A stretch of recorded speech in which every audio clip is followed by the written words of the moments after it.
अस्सलाम वालेकुम। आज मैंने तैयार किया है अचार गोश्त। बहुत ही ज़बरदस्त अचार गोश्त की ये रेसिपी है। आप एक दफ़ा ज़रूर इस रेसिपी को ट्राई कीजिएगा और मुझे अपना फीडबैक ज़रूर दीजिएगा। तो आइए देखते हैं कि ये अचार गोश्त मैंने किस तरीके से तैयार किया है। अचारी गोश्त बनाने के लिए सबसे पहले हम गोश्त को मैरिनेट करेंगे। तो गोश्त लिया है मैंने 1 किलो और इसकी इस तरीके से छोटी बोटियाँ करवा ली हैं। 1 कप में इसके अंदर दही डालूंगी। 1.5 टीस्पून में डालूंगी इसके अंदर कुटी हुई लाल मिर्चें और 1 टीस्पून पिसी हुई लाल मिर्चें, 1 टीस्पून हल्दी, नमक आप अपने टेस्ट के मुताबिक डालिए, गरम मसाला 1 टीस्पून, जीरा 1 टीस्पून, 1 टेबल स्पून धनिया, इसको मैंने पीस लिया है।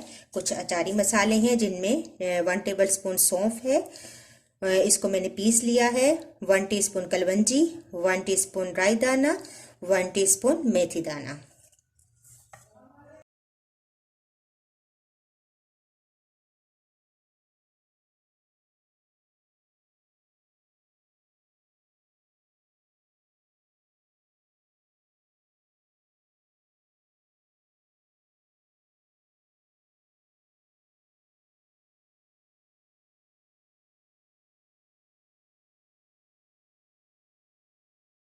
तमाम मसाले मैंने अच्छी तरीके से मिक्स कर लिए हैं। अब तकरीबन 1 घंटा मैं इसको छोड़ दूंगी ताकि अच्छा सा ये मैरिनेट हो जाए।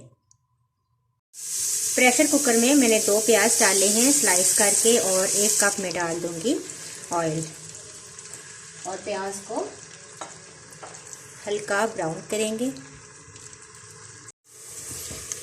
जब प्याज लाइट गोल्डन कलर का हो जाए तो फिर हम इसके अंदर डालेंगे अदरक और लहसुन का पेस्ट। इसको थोड़ा सा भूनेंगे और साथ ही शामिल कर देंगे मैरिनेट किया हुआ गोश्त।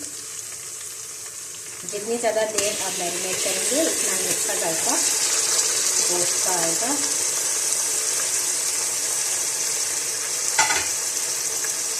मिक्स करेंगे।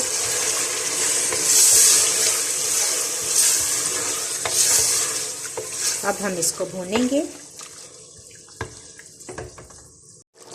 4 से 5 टमाटर थे जिनको मैंने पीस लिया है ब्लेंडर में डालकर, ये भी इसके अंदर ऐड कर देंगे और इसमें पानी मिक्स करेंगे और कवर करके मैं प्रेशर कुकर को वेट लगाकर रख दूंगी ताकि अच्छा सा गोश्त गल जाए।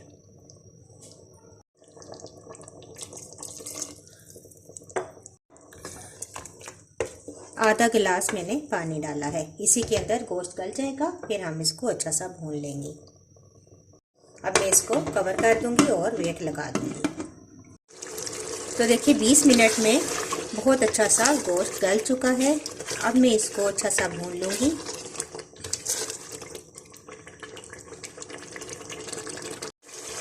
तीन से 4 सब्ज़ मिर्चें डाल दें और अच्छा सा गोश्त को भून लेंगे।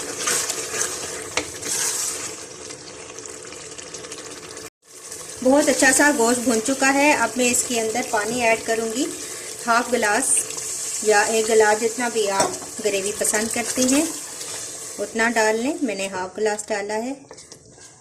अब बॉईल आएगा और थोड़ी सी देर इसको 5 मिनट दम पर रखेंगे और इसके बाद डिश आउट करके मैं आपको इसकी फाइनल लुक दिखाऊंगी। 5 मिनट मैंने गोश्त को दम पे रखा था और बहुत अच्छा सा ऑयल भी ऊपर आ चुका है। अब मैं इसको डिश आउट करूंगी। तो लीजिए बहुत ही ज़बरदस्त अचार गोश्त रेडी है। मैंने इसको गार्निश किया है धनिए से और बहुत ही मज़ेदार अचार गोश्त तैयार हुआ है। आप इस रेसिपी को ज़रूर ट्राई कीजिएगा, मुझे अपना फीडबैक ज़रूर दीजिएगा। अगर आपको मेरी रेसिपी अच्छी लगी तो इसको ज़रूर लाइक कीजिएगा। इंशाल्लाह नेक्स्ट वीडियो के साथ दोबारा हाजिर होंगी। अल्लाह हाफिज़।